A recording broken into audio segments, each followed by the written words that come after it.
Bonjour et bienvenue dans ce nouveau Galiapli. Avant que nous entrions dans le vif du sujet, petit message perso.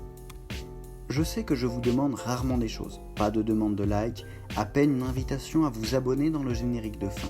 Mais là, la vidéo m'a vraiment pris la tête. Autant pour chercher les infos à travers tout le jeu que pour le PowerPoint qui m'a filé la migraine. Alors pour que ce travail soit tout de même apprécié par quelques personnes, partagez cette vidéo. Même à des gens qui s'en moquent, juste qu'on puisse tous passer un bon moment maintenant que cette vidéo est enfin montée.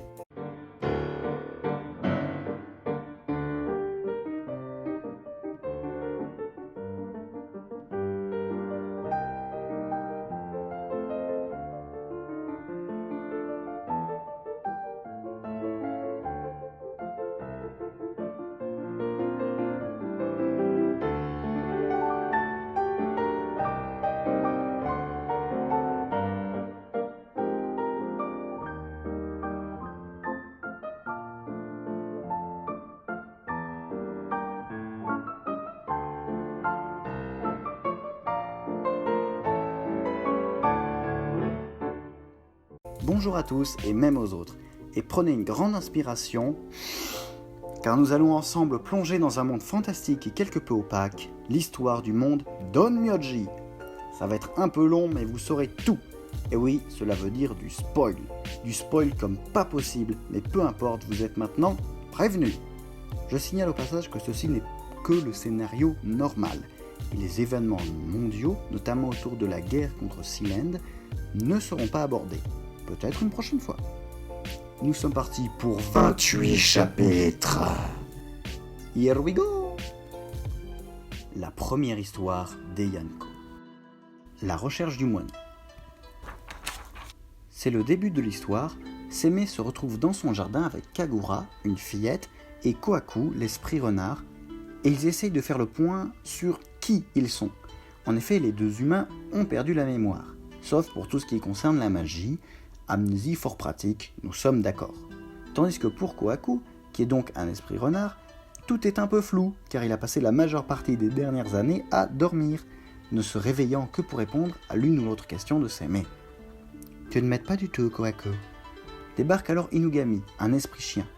Il est actuellement très colère, car Kohaku aurait mangé son meilleur ami, un moineau. Parfaitement. Inugami attaque, fait ses canines. Il se calme et explique la situation. Et pour s'innocenter, la bande s'en va enquêter tel le Scooby Gang. Après une analyse des lieux demandant d'ouvrir ses yeux pour voir, on retrouve une plume de moineau. Kagura utilise alors un sort pour ramener le moineau sous forme d'esprit. Pause. Un point sur lequel j'espère que vous n'êtes pas chatouilleux, c'est la mort, l'âme et l'esprit. Ici, la mort est une chose à la fois inévitable, définitive, mais que l'on peut éviter une ou deux fois, vaincre ou même contrôler. Oui, c'est un paradoxe. Ensuite, on doit séparer âme et esprit. Ici, quand on parle d'âme, c'est la partie spirituelle de notre être, un double de nous-mêmes, immatériel, et qui a besoin d'une enveloppe charnelle pour s'exprimer. L'esprit correspond à la volonté, notre but et nos valeurs. Si l'âme est vue comme source de pouvoir, plus ou moins magique, la volonté manie les dix pouvoirs, si elle est assez forte. Voilà, c'est expliqué. Donc ne vous en faites pas s'il y a des histoires étranges, paradoxales ou absurdes, on le sait, et on est prié de n'en avoir rien à faire. Reprenons. Kagura ramène le moineau qui est mort, mais là il peut nous parler. Il nous confie qu'il était sur le Black Pearl, mauvais moineau, et il nous confie qu'il était posé au calme et qu'un esprit avec deux queues et une moustache l'a mangé. Kohaku a deux queues, certes, mais pas de moustache. Le coupable est donc Kyumei Neko, un esprit chat. On la retrouve et elle décide d'attaquer. Fait ses félines. Kyumei Neko est tué, mais rassurez-vous, les chats ont 9 vies. Elle va bien. Inugami a accompli sa vengeance, et en cadeau, Seme change l'esprit du moineau en totem magique qui pourra accompagner le chien partout. Oui, la mort, c'est pas si grave.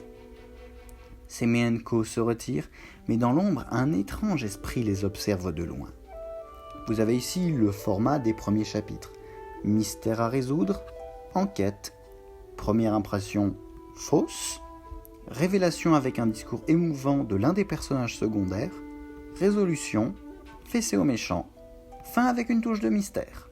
Nous pourrons ainsi aller plus vite sur les chapitres suivants. Rivage merveilleux. Débarquent chez Sémé les Mudjou. Ce sont les émissaires de la mort et doivent guider les âmes des morts vers l'au-delà. Un travail comme un autre, mais vu comme ils sont doués, ce sont les Dupont de l'outre-monde. Ils viennent demander un coup de main à Sémé, car une âme ne se laisse pas faire. Et malgré leurs pouvoirs cosmiques phénoménaux, ils ont besoin de l'aide d'un onmyoji amnésique et d'une fillette de 10 ans. On se rend sur place, et effectivement, l'âme d'une vieille dame est toujours dans son corps alors qu'elle aurait dû mourir depuis plusieurs jours. Pourquoi ? Mini-enquête, la cause en était l'esprit bleu avec des effets de flamme tout autour de la tête et qui arrive dans une cinématique. Qui s'en serait douté ? Il s'agit de Zashiki, un esprit porte-bonheur. Elle nous raconte son histoire tragique. Les gens qui la vendaient, la bourlinguaient comme un objet qui apporte de la chance. Cette vieille femme qui l'a recueillie malgré un mari violent, qui avait tué son premier enfant, que la femme l'a toujours protégée, même quand l'homme essayait de les battre. C'est bien triste, mais les Mudjou n'en ont pas grand-chose à cirer. Zashiki ne veut pas laisser mourir sa mère d'adoption. Fessé pédagogique. Mais à ce moment, l'esprit de la mère est corrompu par le temps de non-mort et les pouvoirs utilisés par Zashiki pour la maintenir en vie. Elle devient un monstre très vilain. Fessé diplomatique.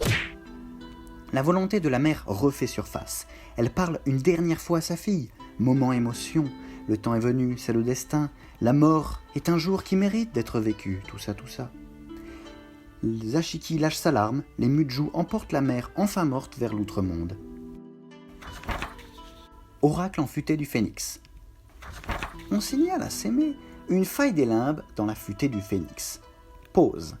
On commence à toucher du doigt un autre aspect de l'univers, les mondes. Il y a plusieurs mondes, les uns à côté des autres, et plus ou moins connectés. Il y a le monde des humains, qui est plus ou moins le nôtre, et à côté, relié par un passage mystique, l'outre-monde, où les âmes des morts vont afin d'être jugées. Et encore à côté, le monde des limbes, un endroit où les esprits et les monstres pullulent et apparaissent spontanément. Mais comme ils se battent entre toute la journée, la population est stable. Il y a encore d'autres mondes, comme Takagamehara, le domaine des dieux, et peut-être un monde hors du temps, selon ce que nous diront les prochains événements mondiaux. On comprend donc qu'une faille entre le monde des humains et le monde des limbes occasionne beaucoup d'ennuis. Miasmes toxiques, apparitions de monstres, chansons de Joule résonnant dans les airs, bref, c'est la cata. Sémé accourt donc afin de voir ce qu'il en est. La faille ne semble pas grande, le miasme ne sort même pas de la forêt. Il rencontre là Uoka, qui est une étincelle de phénix. Pas mal d'étincelles. Il paraît qu'au plus profond de la futaie, il y a une étrange femme qui se tient là depuis 30 ans, et qui, par sa simple présence, empêche Uoka de se balader au cœur des bois, là où il y a la faille des limbes. La situation étant dangereuse, Sémé laisse Kagura dehors et s'enfonce dans les branchages. Au cœur de la futaie, effectivement, une femme d'une grande beauté se tient, semblant attendre. Elle appelle Sémé par son nom et lui dit qu'il doit la tuer. Il s'agit de Yaobikuni, une voyante qui a la malédiction d'être immortelle depuis qu'elle a mangé la chair d'une sirène. Son corps ne vieillit pas d'une seconde. Elle a aussi de très grands pouvoirs, notamment pour tout ce qui est de trouver des gens ou des objets. D'ailleurs, tu saurais pas où sont mes clés ? Sémé hésite à la tuer, parce que c'est méchant, et être méchant, c'est pas gentil. Et il lui propose plutôt de venir avec lui afin de chercher une méthode pour lever la malédiction. Et ce n'est pas une méthode un peu étrange pour draguer ? Non. Yaobikuni accepte à la surprise générale et rappelle qu'au début, l'Onmyoji était là pour quelque chose. Ah oui, la faille des limbes. Alors en fait, elle est juste là, et il y a un sort dessus qui exploite l'énergie qui s'échappe de la faille. Ce sort aurait été posé par un esprit de glace, mais on n'en sait pas plus. Et comme le sort est abîmé, usé, il laisse s'échapper des miasmes qui nous inquiétaient. Pour lever le sort, on tente une matérialisation de la faille qui prend la forme d'un phénix obscur. Fessé quantique, le sort est levé, la faille fermée. Joie. Yaobikuni rejoint la bande. Fin. Améona sur le pont. On signale une autre faille des limbes, mais du côté d'un pont brisé cette fois. Sémé et Enko y vont, il pleut sévère, mais surtout la pluie a la particularité d'absorber l'énergie des gens touchés. La solution vient d'un certain Jikikaeru, grenouille sur un pot passant sa vie à jouer au dé, au pari, au mahjong. Oui, c'est un personnage complexe. Il propose un petit duel amical, le perdant devant obéir au gagnant, évidemment. Fessé au batracien. Bon perdant, Jikikaeru nous offre une protection magique contre la pluie. Car oui, les parapluies ne sont pas une option. Il décide ensuite de guider le groupe vers le pont brisé. Là, un esprit très triste passe son temps à pleurer et à se lamenter. La communication est difficile, mais on comprend qu'il s'agit d'Ame-Ona. Et anciennement une humaine, une femme qui attendait le retour de son mari, partie à la pêche un jour de mauvais temps. Et évidemment, il n'est jamais revenu. Le désespoir transforma la pauvre femme en esprit de la flotte et de la déprime. Néanmoins, elle n'est pas devenue folle pour autant. Lorsque la brèche des limbes s'est ouverte, elle a inventé et lancé ce sort de pluie afin de drainer l'énergie des êtres alentours et de garder la brèche fermée. Bon, cette situation n'est pas super. Alors Sémé, grand spécialiste des sorts qui arrange bien le scénario, referme la brèche. Joie. Les Mujou interviennent en apportant une âme qui était dans le coin et qui voulait dire une dernière chose avant de partir. Il s'agit du mari d'Ame-Ona. Moment émotion. J'aurais dû te retenir. Je ne t'en veux pas. Je t'aime. Tu es magnifique, même avec ton nénuphar sur la tête. Au revoir. Au revoir. Bon, on n'a pas le temps. Fin. L'expédition du Mont Gris. Kagura a disparu. Alerte. Bon, ne paniquons pas. Yobikuni, tu sais où elle est? Sur le Mont Gris? Ok, on fonce. Sur le Mont Gris, quelques monstres, mais point de Kagura. Jusqu'à rencontrer un archer, Hiromasa, qui combat un esprit mangeur de cheveux, il n'y a pas de son métier, Kamikui. Hiromasa est un combattant d'élite, notamment à l'arc, qui cherche des ennemis forts afin de les affronter et de devenir plus fort encore. Oui, il a trop lu Dragon Ball. Il vient du clan Minamoto, une famille aristocratique très puissante, et il a appris surtout des techniques de Rilm. Pause! Les Rilm, ou royaumes dans la langue de Jean-Baptiste Molière, mais nous utiliserons le terme anglais car le plus usité. Les Rilm sont des poches de réalité, des sous-mondes dans le monde. Ils sont très pratiques car très flexibles. Il y en a pour tous les goûts. Augmenter les capacités, se faire une maison qui ne prenne aucune place, car vivant littéralement dans une autre dimension, emprisonner des gens, s'entraîner, voire revivre le passé. Ça, c'était la bonne idée, qui permet de justifier tous les scénarios. Depuis le début, ils étaient dans un Rilm. C'est fabuleux, on peut raconter tout et n'importe quoi.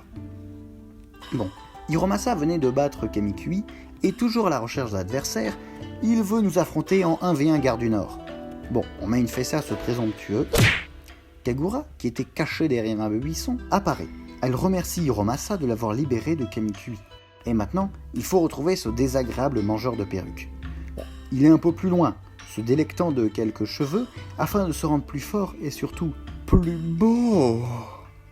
Fessée magnifique. Kamikui promet de ne plus attaquer les gens, parce que sinon, il meurt. Retour maison, fin. Un rêve qui n'en est pas un. Kagura a de terribles cauchemars. Afin de régler ce problème, quoi de mieux que de plonger dans son rêve? Allez, c'est parti! Dans le rêve, tout est extrêmement oppressant.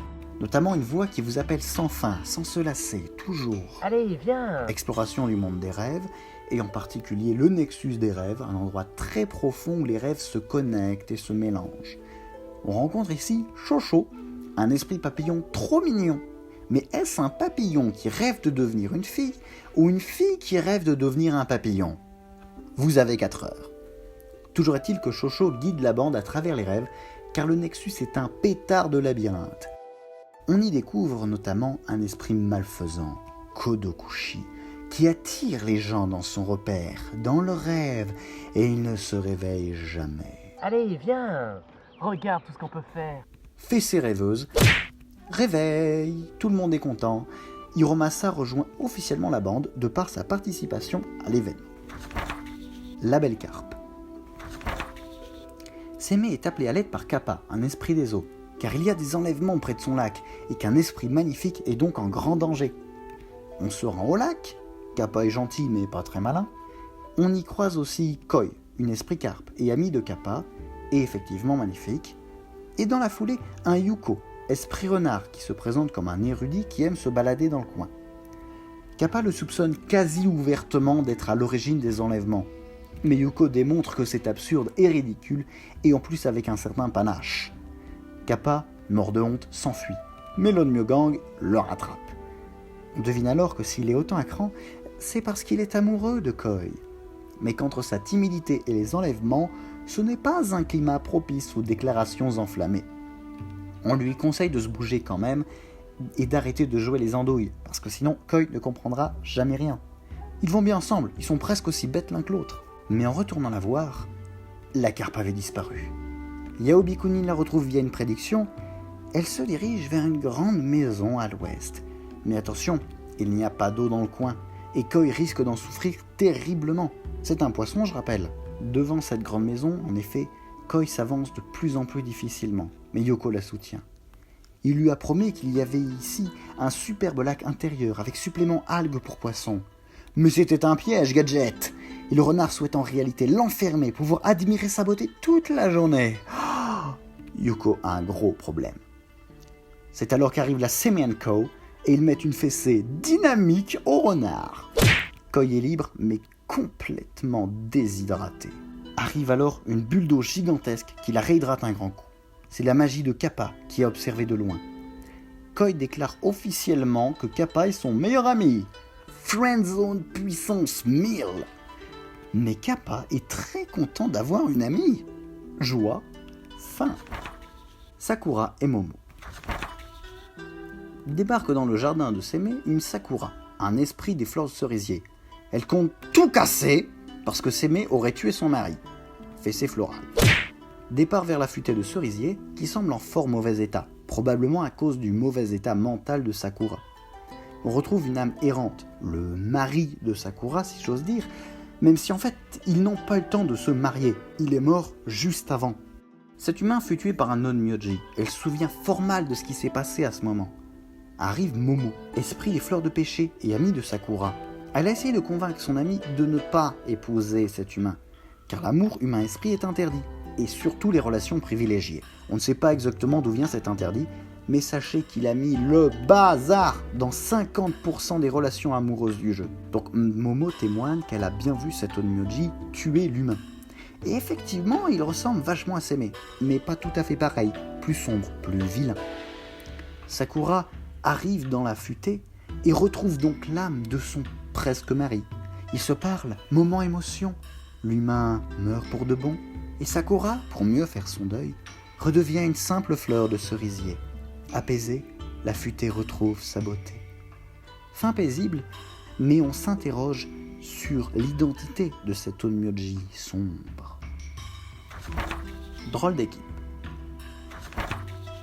Dans la capitale, on se plaint de boucan la nuit. Non papy, il ne s'agit pas de jeunes qui ne respectent pas le couvre-feu. Ces Menko vont enquêter, puisque la demande vient de hauts aristocrates, on ne peut pas vraiment leur dire non. On rencontre l'esprit Yamauzagi, un lapin sur une grenouille, ou plus exactement, elle nous rentre dedans. C'est elle qui fait effectivement un maximum de bruit en courant partout. Mais elle s'enfuit, poursuite, haletante. Afin de la piéger, Hiromasa fait un rythme de capture. Ça sert à tout les rythmes. Et attrape le lapin. Fessé au lagomorphe.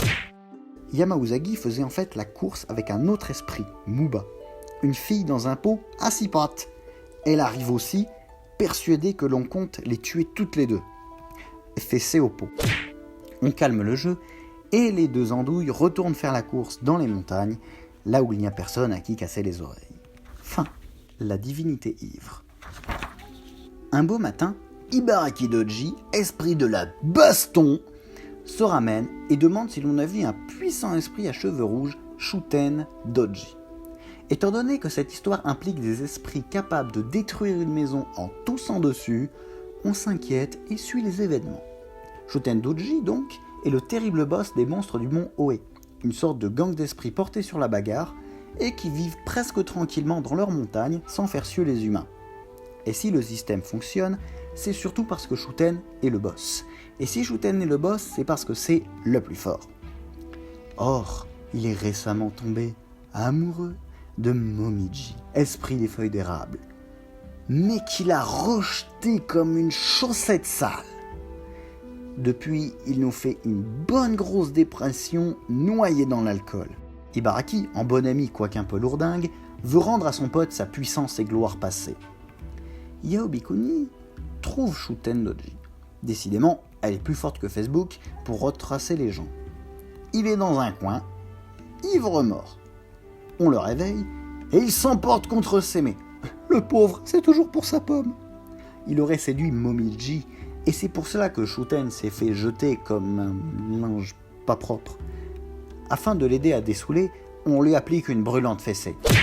Bon, Shuten se casse, ne voulant pas discuter davantage. Il laisse néanmoins un piège qui attire toutes sortes de petits monstres afin de ralentir Ibaraki, Seme et copains. On lui applique une multifessée, mais à la surprise générale, chacun entre chez soi. C'est déjà la fin du chapitre. La forêt d'érable rouge. Le chapitre commence par un rêve fort étrange de Seme, où il s'apprêtait à sacrifier Kagura pour sauver le plus grand nombre. Curieux. Yao Bikuni le réveille de sa sieste, car un esprit leur rend visite, comme chaque jour apparemment. Il s'agit d'une servante de Momiji qui invite Seme à la retrouver dans la forêt d'érable rouge. La bande y court donc, puisque cela permettrait de régler la situation avec Shuten. Sur place, les ennuis se profilent quand Kohaku repère du sang humain et des os dans les coins sombres. Alerte! Momiji apparaît et tente le câlin sur Seme, bouclier or. Rejected. Elle réclame l'amour de Seme, comme quoi elle est suffisamment belle, en suivant ce super conseil de Seme, à manger des humains. On inflige une fessée à la feuille d'érable, et Ibaraki, qui s'est ramené, se propose de tuer Momiji sur le champ. Shuten intervient afin de protéger sa belle. Juste un instant, c'est quoi ce concentré de psychotique? Entre Ibaraki qui veut tuer tout le monde, Momiji qui a des cannibales comme youtubeur beauté, et Shuten qui était juste là à surveiller sa belle, y compris la nuit, je propose la fuite. Enfin, Shuten se fait une fois de plus remballer, et Seme conteste le fait qu'il donnerait de pareils conseils en matière de maquillage. On demande donc au meilleur témoin présent, la servante de Momiji, de répondre à cette question. Mais qu'est-ce qui se passe? Elle nous répond via un reel me montrant le passé. Et effectivement, Seme a sauvé la vie de Momiji il y a fort longtemps. Et récemment, un type ressemblant fortement à Seme, même énergie, même aura, lui a conseillé de se mettre aux humains pour obtenir son amour. Alors, quand on voit le maquillage du Gus, on comprend mieux son aplomb quand il dit « Le sang fait un excellent rouge à lèvres, prenez des tendons comme fil dentaire ». Tout le monde est assez confus de ces révélations. Afin de régler la situation, Seme scelle Momiji, et ainsi elle ne tuera plus personne. Shuten n'est pas jouasse à l'idée, mais la possibilité qu'il y ait deux Seme fait lentement son chemin dans la tête des gens. Maintenant que le montage est réalisé, je vois assez nettement ce que je voyais déjà venir à l'écriture. Cette vidéo dure 5000 ans. Je l'ai donc fractionnée en 3 parties. Vous avez regardé la première et j'espère qu'elle vous a plu. Je vous dis à la semaine prochaine pour voir la suite. Allez, au plaisir de se revoir quelque part dans cet univers, si possible sur YouTube.